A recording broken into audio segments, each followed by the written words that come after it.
नमस्कार सभी को। मैं अमन खरे सोलापुर महाराष्ट्र से स्वागत करता हूं आप सभी का अपने चैनल पर। आशा करता हूं कि आप सभी बहुत अच्छे होंगे और आपकी पढ़ाई भी अच्छी चल रही होगी। अब CGL 2023 को जो टियर 1 का पेपर है उसको लगभग 10 दिन बचे हुए हैं और अभी ऑलरेडी एडमिट कार्ड स्टेटस आ चुका है। तो सबसे पहली बात तो ये कि आपको जल्दी से जल्दी एडमिट कार्ड स्टेटस देख लिया है तो अपना जिस भी सिटी में आपका एग्जाम है उस डेट का रिजर्वेशन करके छोड़ देना है, क्योंकि आखिरी टाइम पे सीट नहीं मिलती है ट्रेन में या बस में। तो सबसे पहली बात आपको स्टेटस देखना है कि कहाँ पे पेपर है और अपनी बुकिंग कर लेनी है जाने की।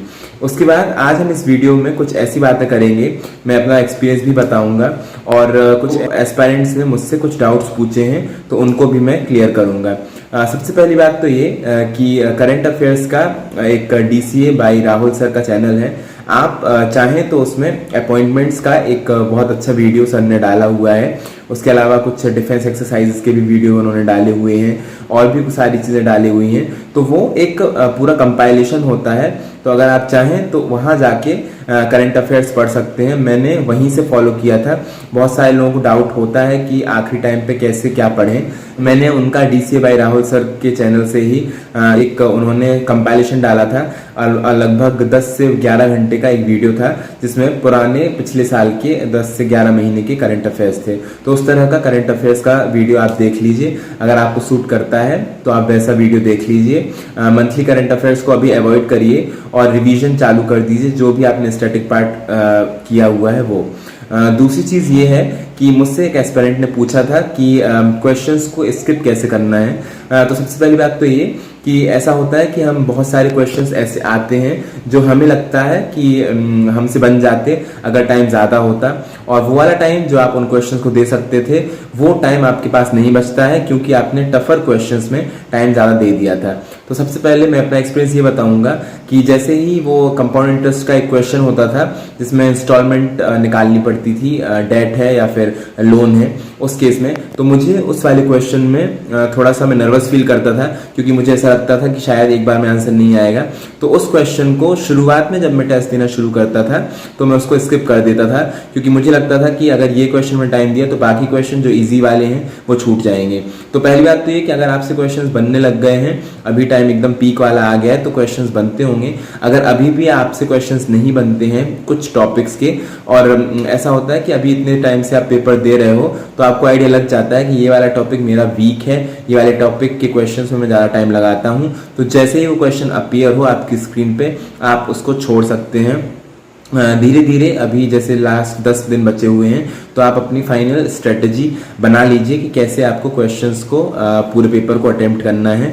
अगर आपको दिक्कत होती है, अभी भी टाइम कम पड़ रहा है, तो जिन भी क्वेश्चंस में जिन भी टॉपिक्स में आप ज़्यादा टाइम दे रहे हैं वो वाले क्वेश्चंस को अवॉइड कर दीजिए, उसको स्किप कर दीजिए और अगले क्वेश्चन पे आ जाइए। ये पर्सनल चॉइस है कि किसी का कोई सा टॉपिक दिक्कत हमें देती है, किसी को कोई दूसरा टॉपिक दिक्कत देता है। मैंने अपना एग्जाम्पल बताया, मेरा एक्सपीरियंस बताया कि मुझे कंपाउंड इंटरेस्ट में इंस्टॉलमेंट वाले क्वेश्चंस में थोड़ा सा प्रॉब्लम होता था तो मैं उसको जल्दी से स्किप कर देता था। एक और क्वेश्चन आता था मैट्रिक्स वाला रीजनिंग में, जिसको मेरे साथ ऐसा होता था कि मैं एक बार में उसका जो भी पैटर्न होता था उसको क्रैक नहीं कर पाता था, तो वो मैं एक बार ट्राई करता था उसके बाद उसको स्किप कर देता था। कुछ लोगों को एक वो वाला क्वेश्चन आता है जिसमें पैटर्न होता है ABCCDD ऐसा करके, उस क्वेश्चन में भी प्रॉब्लम होती है तो आप उसको भी स्किप कर सकते हो। जैसे ही टाइम टेकिंग क्वेश्चन आपकी स्क्रीन के सामने आता है आपको इसको स्किप कर देना है।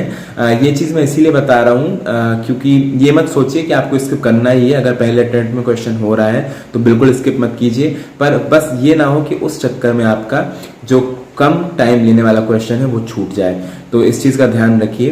ऐसे बोलते हैं ना कि नई चीज़ें नहीं पढ़नी है, मैं आपसे ये चीज़ नहीं बोलूँगा कि नई चीज़ें नहीं पढ़नी है। आपको अपना कैलिबर पहचानना है, आपको अपना पोटेंशियल पहचानना है। अभी तक इतना टाइम हो गया है तो आपको समझ में आ गया होगा कि आपका कैलिबर कितना है या फिर आप कितनी चीज़ों को कैसे मैनेज कर सकते हैं। तो अगर आप नई चीज़ें अभी पढ़ना चाहते हैं तो टाइम नहीं निकला है, 10 दिन में भी चीज़ें हो सकती हैं। और एक दो टॉपिक ऐसे होते हैं जो हम बाद के लिए छोड़ देते हैं। कोशिश करिए जो चीज़ें आपने पहले छोड़ी हुई हों उनको आप दोबारा से देखना शुरू कर दें। सेव्ड क्वेश्चंस को देखना शुरू कर दें। मैंने ऑलरेडी बताया हुआ है कि सेव्ड क्वेश्चंस को देखने का कितना फ़ायदा होता है, क्योंकि जो चीज़ें आपने सेव की हुई हैं अगर आप उनको नहीं देखोगे तो कोई फ़ायदा नहीं होगा उन चीज़ों को सेव करने का। एक और चीज़ ये है कि अगर आपके पास टाइम थोड़ा सा कम है, आपको ऐसा लग रहा है कि अब ज़्यादा टाइम नहीं बचा है, तो करंट अफेयर्स को रिवाइज करना थोड़ा सा कम करिए और स्टैटिक पार्ट पे ज़्यादा ध्यान दीजिए, क्योंकि ये फिर से मैं बोलूँगा मेरा पर्सनल पॉइंट है, क्योंकि स्टैटिक पार्ट पे अगर आप ध्यान देते हो तो थोड़ा सा पॉसिबिलिटी ज़्यादा होती है क्वेश्चन सही होने की। मेरे साथ तो ऐसा होता था कि करंट अफेयर्स में कितना भी पढ़ के चला जाऊँ, बट मेरे साथ एक या दो क्वेश्चन से ज़्यादा मेरे क्वेश्चन तो नहीं फंसते थे। तो ये चीज़ ध्यान रखिए कि स्टैटिक पार्ट पे ज़्यादा रिवीजन पे ध्यान दीजिए। एक चीज़ ये है कि आपको अभी तक जितना जैसे आप पेपर लगा रहे हैं तो आपको आइडिया लग गया होगा कि कौन से सेक्शन को आपको कैसे अटेम्प्ट करना है। कोशिश कीजिए जो स्ट्रेटेजी आप यहाँ पे फॉलो कर रहे हैं या फिर अभी तक जो फॉलो करते आ रहे हैं, अगर वो सूट कर रही है तो उसको ही कंटिन्यू करिए। एग्जाम में भी उसी स्ट्रेटेजी के साथ अपीयर होइए। वहाँ पे मेजर चेंजेस नहीं करने हैं हमको स्ट्रेटेजी में, या फिर किसी और को आपके आसपास के जो भी आपके दोस्त हैं या जो भी आपके लोग तैयारी कर रहे हैं उनकी स्ट्रेटेजी के साथ आपको मतलब अपनी स्ट्रेटेजी चेंज नहीं करनी है। आपकी जो चल रही है आपको उसी में चलाना है। उसके बाद एक और चीज़ ये जो मैंने पहले भी वीडियो में बताई थी कि करंट अफेयर्स के वीडियो को डाउनलोड कर लीजिए, क्योंकि ट्रैवल के टाइम पे डाउनलोडेड चीज़ों को आप एक्सेस कर सकते हो कभी नेटवर्क नहीं होता है या फिर आपके जर्नी में जहाँ जिस भी सेंटर पे आपका एग्ज़ाम है। तो मैंने वीडियोस को डाउनलोड कर लिया था और मैं उनको देखते हुए ही गया था। एक और चीज़ ये है कि जो टेबल्स होती हैं 13 की है, 17 की है या 19 की है, कभी कभार हम 16 और 18 में भी कंफ्यूज हो जाते हैं। उसके अलावा स्क्वायर्स और क्यूब्स हैं, इनको रिवाइज कर लीजिए दोबारा से तिबारा से। इनको आपको एक बार में बनना चाहिए, ऐसा ना हो कि वहाँ पे जाके आप मल्टीप्लाई करना शुरू कर दो, क्योंकि ये सारी चीज़ें टाइम बचाती हैं। तो डायरेक्ट वैल्यूज़ याद कर लीजिए। क्यूब ज़्यादा याद करने की ज़रूरत नहीं है, 15 या 20 तक भी चलेगा, और स्क्वायर तो हो जाता है 30, 40, 50 तक, तो आसानी से स्क्वायर कर लीजिए। एक और चीज़ ये है कि इंग्लिश में रिवीजन शुरू कर दीजिए वो कैप का। रोज़ रोज़ वर्ड्स आपको करते जाना है। और एक चीज़ ध्यान रखिए कि अब ज़्यादा से ज़्यादा क्वेश्चंस लगाइए, पेपर लगाइए, कम से कम 3 से 4 पेपर आप आराम से लगा सकते हो एनालिसिस के साथ पे। और जो भी क्वेश्चंस नहीं बन रहे हैं उनको नोट ज़रूर करना है, उनको देखना ज़रूर है, क्योंकि अगर आपने वो नहीं किया तो कोई मतलब नहीं होगा आपके क्वेश्चन या पेपर लगाने का। इसके अलावा बहुत सारी ऐसी चीज़ें हैं जो मैं फिर से एक और वीडियो लेकर आऊँगा, जो एकदम पेपर के समझ रहे हैं 3-4 दिन 5 दिन पहले की चीज़ें होती हैं, वो मैं आपके साथ शेयर करूँगा। कुछ ऐसी टिप्स मैं शेयर करूँगा जिनसे आपको ज़रूर हेल्प मिलेगी।